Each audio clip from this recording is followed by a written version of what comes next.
Okay, welcome to our monthly Q&A session. Okay. Question number 1 from Matthew, Melbourne, Australia. I've just started doing daily walking meditation. In the past, I usually only sit and use the breath, so I don't have experience in walking meditation. I know with walking meditation, we can use the mantra Buddho internally in connection with the feet. The problem is I cannot form the word Put and To properly inside my mind. I try to speak the word by moving my tongue, although I'm only trying to recite it internally. My breathing then becomes forced. I try to just say it out loud, but after a while it becomes very tiring. So this didn't work either. How can I make the mantra form properly in my mind? If you cannot use the mantra while you walk, just don't worry about it, and don't worry about your breathing either. Just concentrate on your walking. Just look at your feet. When you move your left foot, just say left. When you move your right foot, just say right, left, right. Or you don't have to say anything. Just watch your feet as you walk. This is to concentrate your mind and prevent your mind from thinking about other things. So if you cannot use the mantra, don't worry. If you don't need to watch your breath while you're walking. Just watch your feet instead. Just focus on your feet only, and don't let your mind go anywhere else. Then you will have mindfulness that way. Question number 2 from Chua Suju from Singapore. Can Ajahn please advise on the right motivation behind our meditation practice? How to generate and develop the right motivation? Well, think of meditation like making millions of dollars. Because the result of meditation is worth more than $100 million. Because the happiness that you acquire from meditation far exceeds the happiness that you get from having $100 million. The next question from Chua Suju, Singapore. Can Ajahn elaborate on what it means by taking refuge in the Buddha, Dhamma and Sangha? Because I read one should be one's own refuge. What is the difference? Well, taking refuge means to take the Buddha, Dhamma, Sangha as your teacher. Because before you can teach yourself, you first need someone to teach you. Because you don't know what you are doing, so you need to go to a teacher. So the Buddha, Dhamma, Sangha is your refuge as a teacher. But once you have learned from the Buddha, the Dhamma and Sangha as to what you're supposed to do, then you have to be your own refuge. You have to apply what you learned from the Buddha yourself. The Buddha cannot do it for you. The Sangha cannot do it for you. You have to do it. You have to do the practice. That's what it means by having yourself as your own refuge. But you need instruction from the Buddha, Dhamma, Sangha. So that means you need them as your refuge also. So you need both of them. One as a teacher, one as the practitioner.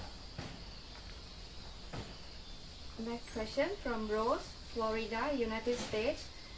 Is genuine Avijja Vijnana the one consciousness as it appears to us in deep concentration as the last wave of thought rooted in memory?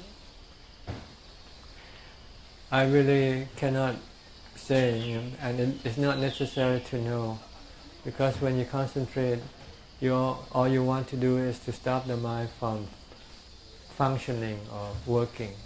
You want the mind to rest in ubekkha, in peace and happiness. Once you got to that point, it doesn't matter what it is or how it is or what it is. Yeah. Like eating a good dish, a delicious dish. You don't have to worry about how did the cook make this food. All you have to do is eat the food. Okay. Her next question. Is genuine avijja appear to vijnana that brilliant silver light which we know in deep samadhi? That's true. When in deep samadhi, then the avijja brightness will appear. That's the brightness of avijja. Her next question is pure awareness our true nature beyond this silver light? Yes, when you get rid of this silver light, then you'll come to the pure nature, the nature of nibbana, the pure mind. See, avijja is what makes the mind not pure. Once you have eliminated avijja, then you will come to the pure mind. So avijja, is it kilesa? Yeah, avijja is the root of all kilesa. Next question from Moon Lee, Australia. What is your opinion of this statement? Someone with good and regular samadhi will not appear to have any visible defilements or sense of self, and it will be impossible to tell whether they are Putujana or an Arahant. Is this statement accurate? Well, normally you cannot tell people what they are by just looking at them. Even people who are themselves, sometimes they don't know themselves either. So you need to have a lot of wisdom to be able to separate the defilements from the mind. And so if you don't know what the defilements are, then you won't be able to even to tell whether yourself have a pure mind or yourself is still defiled. You still have a defiled mind. It's a matter of practicing and experiencing. You might first think that I am pure, but then maybe a few days later your dosa or your lopa might arise. Then you say, maybe I'm not so pure yet. So it's just a matter of keeping watching and eliminating all the defilements as they come up. Until there no more defilement coming up, then you know that your mind becomes pure. Next question from Jamie Fullerton, Scotland. What is the best way to deal strong negative thoughts and emotions? The best way, the easiest way is to use a mantra. When you have these negative thoughts and emotion, just recite a mantra, keep reciting, so to pull your mind away from this thought and these emotions. If you can stick with your mantra for a few minutes, maybe 5 or 10 minutes, then you will forget about those thoughts and those emotions. If you still have, then you should keep reciting your mantra, because sometimes your mantra is not strong enough. You might be able to recite it for a few seconds, then you go back to your old thoughts again. So yeah, it's like a tug of war, that you have to keep pulling your mind away from those thoughts and emotions by using the mantra until you eventually achieve peace and calm, and your bad thoughts and emotion disappear. His next question from other people. From Roger Wyatt, Guildford, England. I would like to ask about the differences and similarities between the Burmese tradition and Thai forest tradition of meditation. The Burmese tradition seems to put emphasis on achieving vipassana through awareness of anicca, and this seems different from Thai teaching. Well, Thai forest tradition emphasizes the triple training: Sila, Samadhi, and Panya. Sila are the monastic rules that the monk has to observe, like the Dhutanga practices and all the 227 monastic rules. Then the next step is to develop Samadhi first, before going into the development of Panya or wisdom or Vipassana. Because without the support of Samadhi, you will not be able to use Vipassana to eliminate your defilements, because you won't have the strength to do so. You need the strength of Samadhi, and you need the wisdom of Panya or Vipassana to tell you that the defilements are bad for you. Once you know that, and you have the strength to eliminate your defilement, then you can eliminate it. So this is why the forest tradition will emphasize these three training, which we call triple training, Traisikha, meaning Sila, Samadhi, and Panya. As far as the Burmese tradition are I cannot say anything because I don't know anything about. Next question from Martin Tito, Newark, New Jersey, United States. I listen to most of Ajahn talks on YouTube and I love them. However, occasionally I find myself discouraged because as a lay person with a wife, a young child and a job, I do not have much time to meditate. I meditate every day for about 30 minutes to an hour, but sometimes when listening to Ajahn, I wonder if there are any spiritual gains for someone like me who is not a monk and cannot spend all day in meditation. Are there still spiritual gains to be made for a lay person? Yes, as a lay person, if you can meditate and maintain the 5 precepts and do some charity work, your future life will be in a good state. You won't go to the lower state of existence, namely the existence of animals or ghosts or hell. If you can keep the 5 precepts and you can do some meditation and do some charity, your future existence will be guaranteed to be a good existence. But you cannot get to the point where you can reach nirvana, nibbana. You need to have full-time practice in order to be able to access nibbana. This next question, I was hoping Ajahn could clear up my confusion. Is it possible to love one's family, like my parents, my sibling, my child, my wife, without having attachment? When it is said no attachment, does it mean that I cannot love them? No, loving someone but don't cling to them. Loving them with wisdom, knowing that one day we will have to depart from each other, separated from each other. So if we know the fact that our relationship is temporary, we can still love, but we also be prepared for the eventuality when we have to separate from one another. If we have this kind of love, then we will not fall into sadness when we have to separate from one another. Next question from Visaka Lim, Penang, Malaysia. When someone passed away, a Dhamma friend told me that we have to wait for 8 hours before we can remove the deceased body. Last time when my father-in-law passed away at home, I didn't wait for 8 hours but immediately called the undertaker to come and collect his body. The undertaker came about 1 hour later. Can Ajahn please guide me the Buddhist way? Because I need to know as I'm now taking care of my old age mother-in-law. Well, it's a belief that sometimes people die and they're not really die yet. Maybe the mind slip into some sort of jhana or some samadhi, and so the body don't seem to be functioning anymore. But maybe a few hours later he might return from jhana. See, so there were cases like that with some people who die and maybe for 1 or 2 days then come back alive again. So people just want to make sure that you don't get rid of the body of that person when he's actually still alive. So some people believe in 8 hours, but nowadays maybe with the advance of modern technology, maybe the doctor can determine definitely that the body is dead. So it's just a matter of belief, I guess. If you want to wait for 8 hours, that's okay.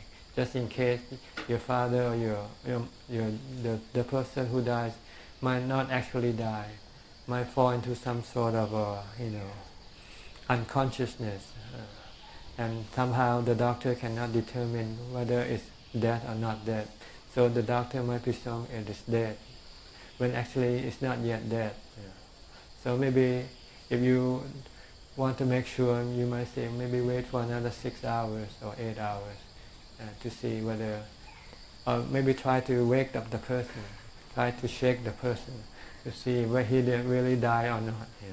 Because if he's in some sort of samadhi, once you shake the body, you might also shake them from being in that samadhi. But there's no bad luck because I think Chinese will have to Huh? Is it a bad luck if? No, it has Like, nothing to do with nothing bad to do with luck. bad It's luck. practicality. That's Okay. all. Question number 11 from Danny Teo, Singapore. I have problem focusing at the tip of the lips or at the tip of my nostril when breathing in and out. When I try to focus my mind at the tip of my lips, I tend to blink my eyes. And when I try to focus on my nostril, I tend to have jerky effect and heavy mind. How should I focus my mind to experience jhana? Maybe try just to know that you're breathing in and breathing out without having to focus at any point. Just be aware that, just know that you are breathing in, breathing out, and just focus on that only. And don't think about anything when you're doing that, and don't anticipate for the result. Asking yourself, when am I going to have jhana? When is going to be jhana? Don't anticipate, because your anticipation will block your jhana. Just be dumb, just watch your breath, and then your breath will eventually get you into jhana. His next question. After I sit for about 45 minutes, I feel my body become boneless and the whole top body tend to slouch to the ground. Is this normal, or do I need to readjust my posture to mindfully sit upright? No, when you sitting, when you first start, you make sure that you are sitting in the right position, and once you have done that, then ignore all your feelings about your body, because it can be misleading. It's not true, and it can disrupt your concentration. So don't let the body bothers you when you feel that your body slouch or not sitting properly. Just ignore it. Just concentrate on your meditation. If not, you will not be able to succeed in your meditation, because you will be distracted by these thoughts of your body. Next question from Calvin Lee, Malaysia. Recently, when I meditate, I feel stressed instead of feeling relaxed and calm. I'm aware that I'm bombarded with thoughts that cause my stress, so I try to focus back on my breath. But when that doesn't work, I switch to focusing on Bhutto. However, that didn't really work as well. So I spent a long time battling with getting my mind to be in the breath or with the Bhutto. The entire process makes me feel stressed, and I can feel my heart beats faster. Could Ajahn please advise how to progress? It means your mind is not ready for meditation. So you have to use some other method, like chanting for a long time, maybe half an hour, to calm your mind down first. If you cannot chant, you can listen to a Dhamma talk.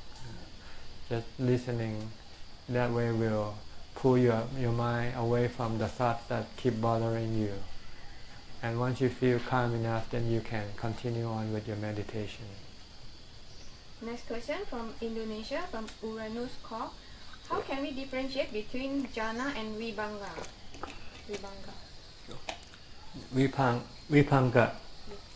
Vibhanga is can be either jhana or can be sleep. There's two kinds of vibhanga. When you sleep, you enter one form of vibhanga. Vibhanga without mindfulness is sleep, and vibhanga with mindfulness is jhana.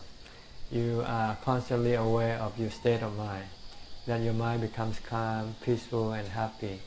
Then you are in jhana. But when you enter into sleep, you don't know what happens to you. So there are two kinds of vibhanga: with mindfulness or without mindfulness. And also, what is the difference between jhana vibhanga and nirodha sampatti? I'm not sure. I think you might have to look up in the Google. Next question from Alex Tan, Kuala Lumpur, Malaysia. Bhante advised us to ignore the pain during meditation. Focus on meditation object like the breath, but I heard from Theravada monk that we need to be careful and don't overly endure the pain if it's extremely painful, because he had seen or heard one meditator damage his knee due to sitting for too long. So how do we balance between both the extreme pain and our concentration during meditation? Well, first you have to know your physical condition. If you have any physical condition, then you should not force it upon your physical condition. But if you have normal no problem with your physical condition, then if you sit and let the pain arise and leave it alone, it won't hurt your body when you come out. So you have to know, if you already have pre-existing condition, you have knee problem, then you don't want to force it. But if you have no problem with your knees or your legs or anything like that, and when you sit and you feel painful and you ignore it, that won't hurt your body after you finish with your meditation. Next question from Miss Aini, Indonesia. When I stayed in one monastery, there were many ants in the toilet crawling at the door and the wall. The monk said I can flush the ants, so I flush and take water to spray them. I saw many ants die. Did I break my precept? Well, if you kill, you break the precept. Okay. Next question from Indonesia. What should I do when my dream become reality, especially my bad dream, like when I dream about stabbing a guy with a knife? It will happen sometime around 8 to 12 months in the future. So how to control it and how should I do? Try to stay away from a knife. Don't be close to a knife. And try to develop mindfulness and the wisdom to teach your mind that killing is bad for you, not good for you.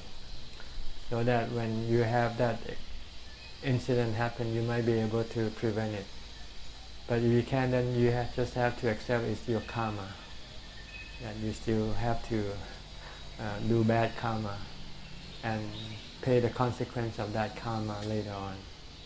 But if you don't want to, then you have to develop strong mindfulness and wisdom to remind yourself, to stop yourself from doing those actions. Next question from Alexander May, Florida. Currently I'm practicing Vipassana meditation, but I have experience with various forms of samatha.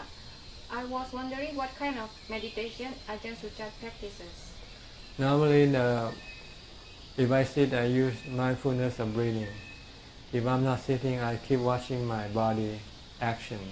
Whatever I do, I constantly stay close to that body action and not let my mind go think about other things. Or if I like, I can think in terms of wisdom.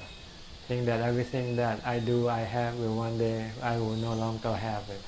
Everything is impermanent, and I must be ready to let go of everything. Next question from BN. How does one go forth if parents are strongly against it, and how to deal with feeling worried about parents being embarrassed when asked by relatives and friends? Well, we have a story during the time of the Buddha. There was a rich couple have one son, and the son wants to become a monk. And the parents are strongly against that because they want the son to receive the inheritance. And if the son becomes monk, they don't know who to give the inheritance to. So they strongly object to his desire to become a monk.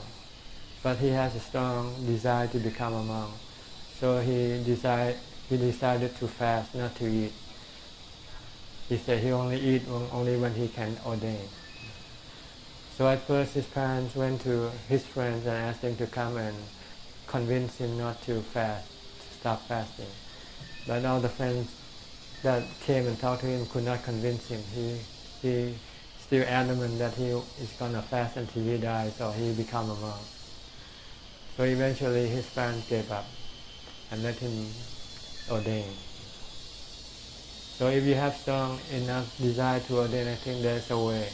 Like there's the saying, where there is a will, there is a way. Next question from Drew Carr, Texas, United States. What is the relationship between Vedana and the four elements?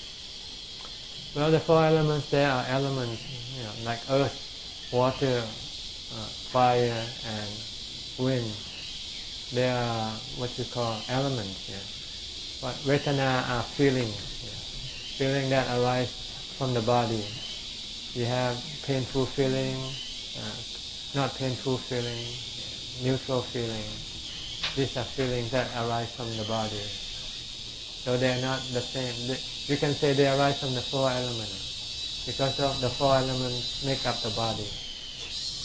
And the interaction of the four elements cause the feeling to arise. Like when you have stomach ache, that's because you ate some bad food, have some bad water element or some earth element that cause the body to to become painful. That painful feeling is the result of the four elements, interaction between the four elements that causes this feeling to arise. And the way to cope with this feeling is to accept it, not trying to change it. Because if you want to change it, you create another form of mental feeling, which is a lot worse than the physical feeling. So this is the practice of Buddhism, is to prevent or to eliminate the mental feeling, especially the bad feelings to arise. We call suffering. Our suffering arises because we want to manage the four elements. We want to manage the feelings. We want to keep the feeling always good. As soon as we have bad or painful feeling, we want to get rid of it. And when we have that desire to get rid of this bad feeling, painful feeling, the painful feeling in the mind arises. So we don't want to do that. We want to prevent this to happen because the painful feeling in the mind is a lot painful. It's a lot more painful than the pain in the body. So we just leave the pain in the body alone because we cannot manage it. We cannot control it. But we know that it is impermanent. Sooner or later it will disappear. And we can live with it if we wanted to. The reason we couldn't live with it because we didn't want to, because we thought it is beyond our ability to be with it. But in fact, the mind can be with any form of painful feeling and will not be hurt if the mind just remain non-reactive to that feeling. Just leave that feeling alone.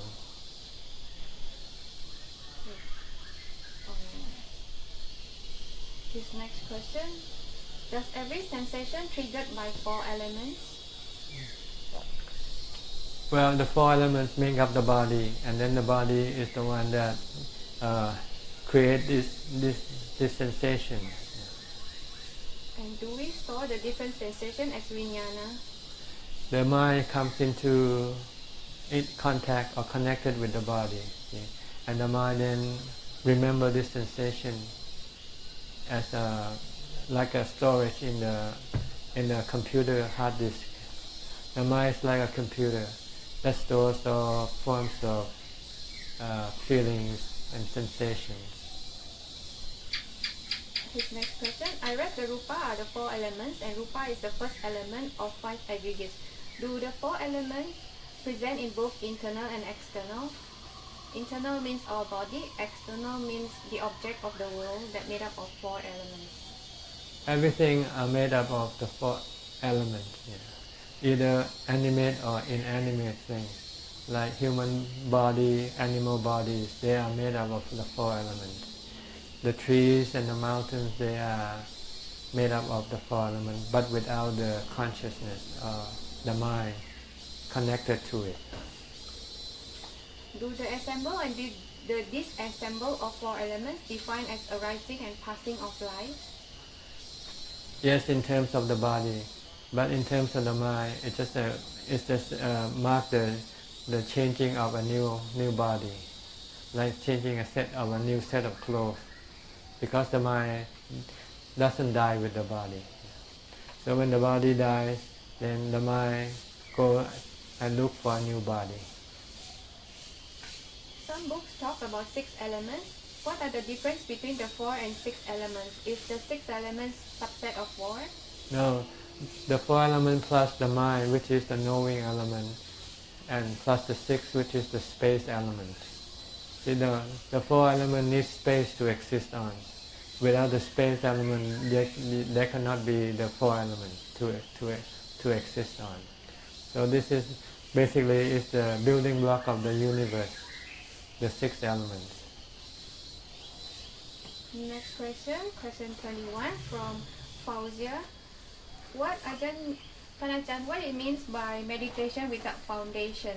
I meditate on centeredness of the mind, or do I keep mind centered in the stillness? Is it wrong? Well, when you meditate, you need to have mindfulness to direct your mind. Without mindfulness, your mind will be like a boat without a rudder. It will not be. You cannot tell the boat which way to go.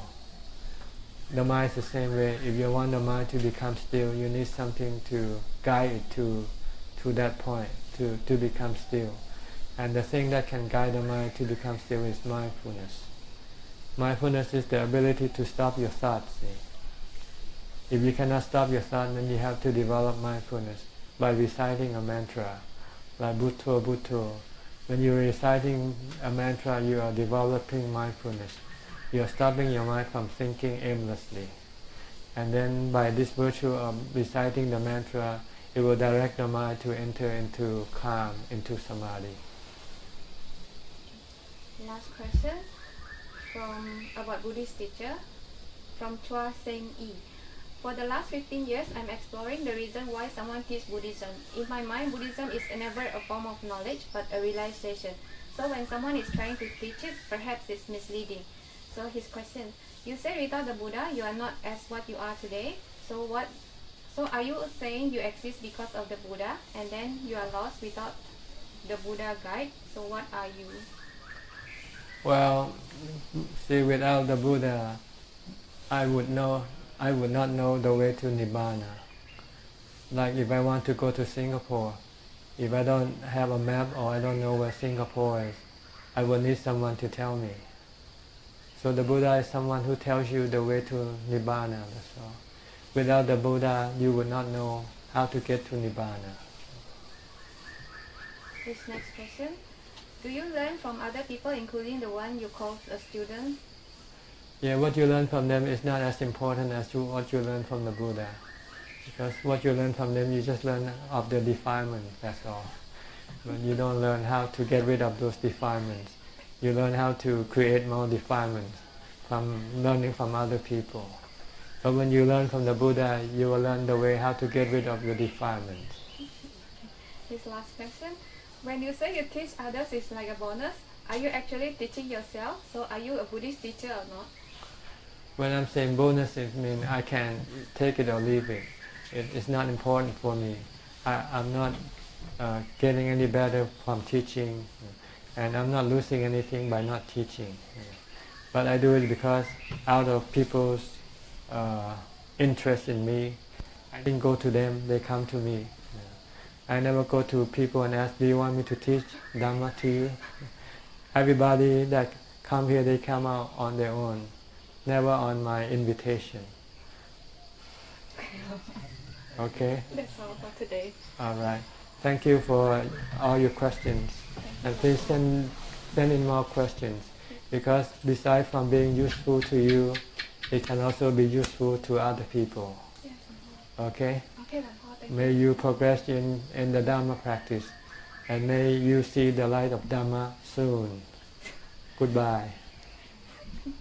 Thank you. So.